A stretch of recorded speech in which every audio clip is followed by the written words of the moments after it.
Hello दोस्तों, मैं हिमांशु वैस आप सभी का स्वागत करता हूं हमारे चैनल कॉमिक्स हीरो पर। और हमारी पेशकश है पार्वती का पार्ट 2। तभी नारद वहां पहुंचे। नारायण नारायण, मैना रानी, बिना भक्ति और तपस्या के भगवान प्राप्त नहीं होते। पार्वती को तप करने की आज्ञा दे दो। नारद जी, आप ही बार बार इसे भटका जाते हैं। यह आयु क्या तप करने की है? पार्वती आगे बढ़ी। प्रणाम मुनिवर, शिव को पाने के लिए मैं कठिन से कठिन तपस्या करूंगी। आयुष्मान भव पुत्री, परंतु तुम्हें अपने माता पिता से भी आज्ञा लेनी चाहिए। बिना उनके आशीर्वाद के तुम्हारा मनोरथ सिद्ध नहीं होगा। बिना उनकी आज्ञा के मैं तप नहीं करूंगी मुनिराज। माता पिता से आज्ञा लेकर पार्वती पर्वत शिखर पर कठोर तपस्या में लीन हो गई। ओम नमः शिवाय, ओम नमः शिवाय, ओम नमः शिवाय, ओम नमः शिवाय, ओम नमः शिवाय, ओम नमः शिवाय, ओम नमः शिवाय। पार्वती के कठोर तपस्या के तप से तीनों लोग तपने लगे। ओम नमः शिवाय। विचलित होकर देवगण भागे भागे ब्रह्मा के पास आए। हे प्रजापति, यह सारा ब्रह्मांड देवी पार्वती की तपस्या से तप्त हो रहा है, परंतु आशुतोष शिव अभी तक प्रसन्न नहीं हुए। हमें विष्णु के पास चलना चाहिए देवराज। सभी विष्णु लोक में पहुँचे और अपनी व्यथा सुनाई। देवराज, आपका कष्ट मैं जानता हूँ, परंतु इसका निवारण तो भगवान शंकर ही कर सकते हैं। हमें उनके पास चलना चाहिए, वे परम दयालु हैं। सभी शिवलोक की ओर चले तो मार्ग में नारद जी ने उन्हें टोका। नारायण नारायण। सभी देवगण और स्वयं नारायण के साथ पिताश्री ब्रह्मदेव, खैर तो है पिताश्री। पुत्र, अनजान मत बनो। सब कुछ करके भी अनजान बनना उचित नहीं है। हम लोग शिवलोक जा रहे हैं। सभी शिवलोक कैलाश पहुँचे और भगवान शिव की स्तुति करने लगे। प्रणाम शंकर देवम सर्वसिद्धि प्रदायकम। प्रभु, अपने भक्तों पर कृपा करो। शिव ने अपनी आंखें खोली और देवताओं की ओर देखा। हे आशुतोष, हे भोलेनाथ, तारकासुर के अत्याचारों से सभी देवगण संतप्त हैं। उसकी मृत्यु आपके पुत्र द्वारा ही होगी। हे आदिदेव, हिमालय पुत्री पार्वती से विवाह कर आप हमारी रक्षा करें। हे देवगण, विवाह में मेरी आस्था नहीं रही, फिर भी लोकहित के लिए मैं आपके प्रस्ताव पर विचार करूंगा। आप निर्भय होकर जाएं।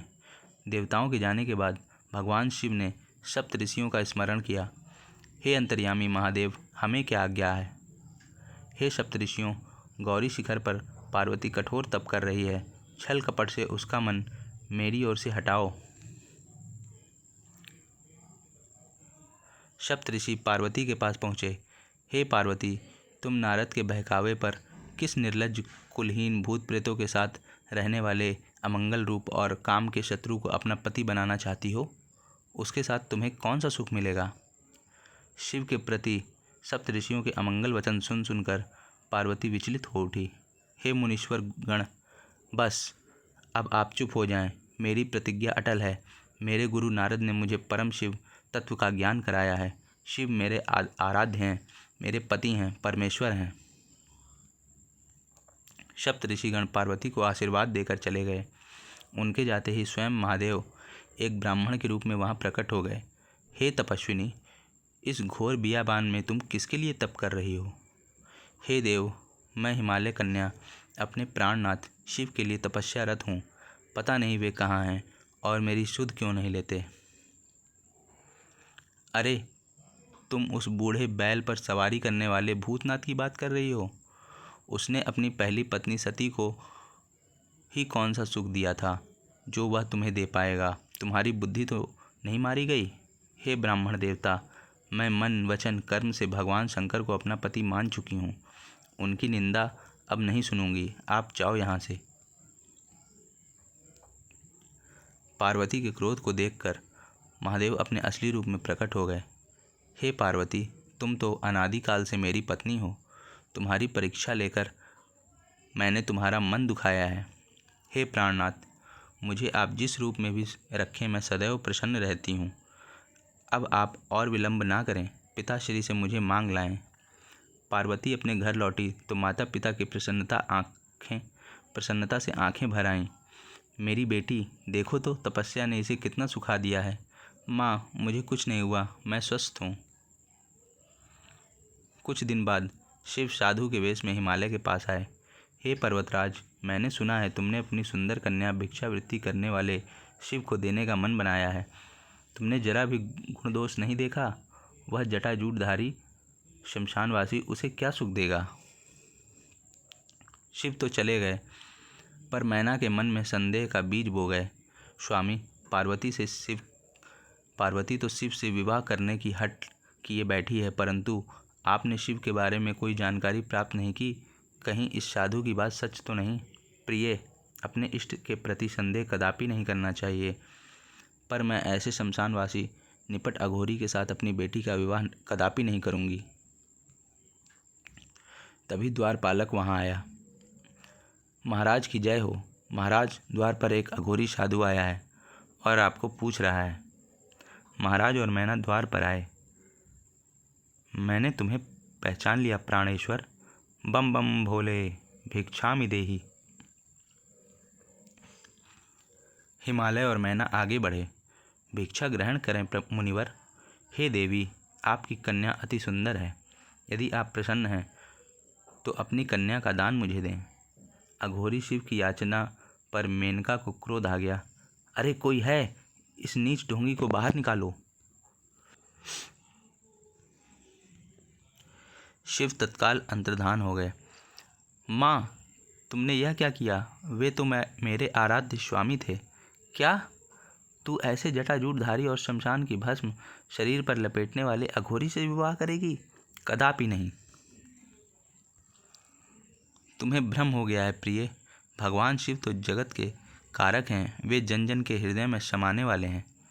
अश्रु बहाती पार्वती वहाँ से चली गई। तुमने व्यर्थ में बेटी का हृदय व्यथित कर दिया। साक्षात शिव मेरे द्वार पर आए, पर तुमने उनका अपमान कर दिया। पर मैं माँ हूँ, आंखों देखती उसे भट्टी में कैसे झोंक दूँ। सप्त ऋषि और वशिष्ठ की पत्नी साध्वी अरुंधति तत्काल वहाँ पहुँचे। पधारिए मुनिवर, मेरा अहोभाग्य जो आपके दर्शनों का सौभाग्य मुझे प्राप्त हुआ। आयुष्मान भव राजन। सप्त ऋषियों ने हिमालय को समझाया। शैलराज, भगवान शंकर जगत के पिता और पार्वती जगत जननी हैं। तुम पार्वती का विवाह भगवान शंकर से करके उसका जीवन सफल करो। ऐसा ही होगा मुनिश्रेष्ठ। अरुंधति ने मैना का भ्रम तोड़ा। मैना रानी, तुम्हारी कन्या के कहने पर ही स्वयं सदाशिव तुम्हारे द्वार पर आए और तुमने उन्हें ठुकरा दिया। बड़ी भूल की तुमने। अपनी भूल को अब सुधारो। पुत्री, तुम शिव स्वरूप को जानती नहीं हो। वे तुम्हारी परीक्षा लेने के लिए ही विविध रूप धारण करके यहाँ आए थे। ऐसा कौन सा सुख है जो उनके पास नहीं है? ब्रह्मा और विष्णु तक उनके अंग हैं। सप्त ऋषियों के समझाने के उपरांत शैलराज हिमालय ने बेटी की लग्न पत्रिका शिव के पास भेजी।